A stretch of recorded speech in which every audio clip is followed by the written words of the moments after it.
ಸಣ್ಣ ಕಂಪನಿಗಳಿಗೆ ವರ್ಗಾವಣೆ ಆಗುತ್ತೆ.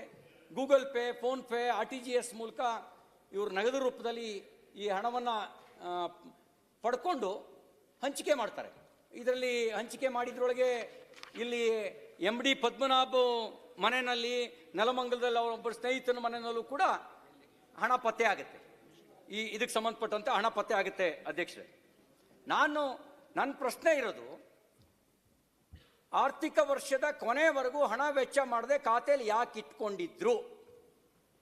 ಆಗಾಗ ಈಗ ನಾವು ಶಾಸಕರಾಗಿ ತಾಲೂಕು KDP ನಡೆಸಿದ್ದೀವಿ, ಮಂತ್ರಿಯಾಗಿ ಜಿಲ್ಲಾ KDP ನಡೆಸಿದ್ದೀವಿ.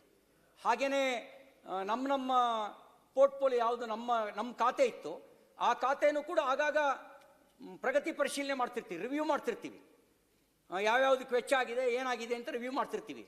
ಮಾರ್ಚ್ ಕೊನೆಯವರೆಗೆ ಮಹರ್ಷಿ ವಾಲ್ಮೀಕಿ ಅಭಿವೃದ್ಧಿ ಮಂಡಳಿಯಲ್ಲಿ ಎಷ್ಟು ಹಣ ಖರ್ಚಾಗಿದೆ ಅಂತ ರಿವ್ಯೂ ಮಾಡೋ ಕೆಲಸನ ಮಂತ್ರಿ ಮತ್ತು ಇಲಾಖೆ ಕಾರ್ಯದರ್ಶಿ ಮಾಡಲಿಲ್ವಾ? ಹಣಕಾಸು ಇಲಾಖೆ ಮಾನಿಟರ್ ಮಾಡ್ತಿರ್ಲಿಲ್ವಾ? ನಾವು ಬಿಡುಗಡೆ ಮಾಡಿದ ಹಣ ಏನಾಯಿತು, ಎಲ್ಲಿಗೋಯ್ತು ಹಣ, ಖರ್ಚಾಗಿದೆಯೋ ಇಲ್ವೋ? ಖರ್ಚಾಗಿದ್ರೆ ಮಾತ್ರ ಈ ಮುಂದಿನ ಕಂತು ಬಿಡುಗಡೆ ಮಾಡೋದು ಕ್ರಮ ಇರೋದು. ಯಾಕೆ ಅದನ್ನು ಮಾಡಲಿಲ್ಲ? ಅಂದರೆ ಇದು ನಕಲಿ ಖಾತೆಗೆ ವರ್ಗಾವಣೆ ಮಾಡೋದು ಅಭಿವೃದ್ಧಿ ಸಿದ್ಧಾಂತನ? ಯಾವುದು ಅಭಿವೃದ್ಧಿ ಸಿದ್ಧಾಂತ? ಆ ಬುಡಕಟ್ಟಿ ಜನಾಂಗದ ಅಭಿವೃದ್ಧಿ ಮಾಡೋದು ಅಭಿವೃದ್ಧಿ ಸಿದ್ಧಾಂತನೋ, ನಕಲಿ ಖಾತೆಗೆ ಹಣ ವರ್ಗಾವಣೆ ಮಾಡೋದು ಸರ್ಕಾರದ ಅಭಿವೃದ್ಧಿ ಸಿದ್ಧಾಂತನೋ? ಇದರಿಂದ ಬುಡಕಟ್ಟುಗಳು ಉದ್ಧಾರ ಆಗಲಿಲ್ಲ. ಈ ಮಾಫಿಯಾ ಗ್ಯಾಂಗ್, ಅಂದರೆ ಹೈದರಾಬಾದ್ ಗ್ಯಾಂಗಿನ ಜೊತೆಗೆ ಸಹಕರಿಸಿದಂಥ ಮಾಫಿಯಾ ಗ್ಯಾಂಗ್ಗಳು ಉದ್ಧಾರ ಮಾಡೋದಕ್ಕೋಸ್ಕರ ಈ ಕೆಲಸವನ್ನು ಮಾಡಿದ್ರು. ಈಗ ಜಪ್ತಿ ಮಾಡಿರೋದು ಸತ್ಯನಾರಾಯಣ ವರ್ಮಾ ಅವರಿಂದ 8,21,00,000, JJ ಪದ್ಮನಾಭ ಅವರಿಂದ 3,62,00,000 ಜಪ್ತಿ ಮಾಡಲಾಗಿದೆ ಅನ್ನೋ ಮಾಹಿತಿ ಇದೆ. ಉಳಿದ ಹಣ ಎಲ್ಲಿ?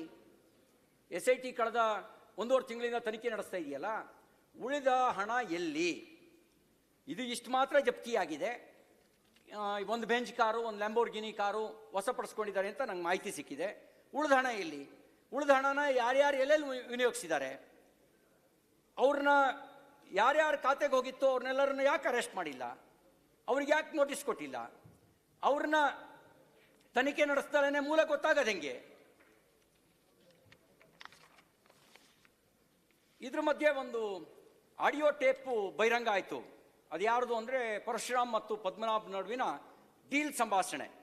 ಅದರಲ್ಲಿ ಮಾಜಿ ಸಚಿವ ನಾಗೇಂದ್ರ, ನೆಕ್ಕುಂಟಿ ನಾಗರಾಜು ಕಚೇರಿ ಪ್ರಸ್ತಾಪ ಎಲ್ಲ ಅದರಲ್ಲಿ ಬೆಳಕಿಗೆ ಬಂದಿದೆ.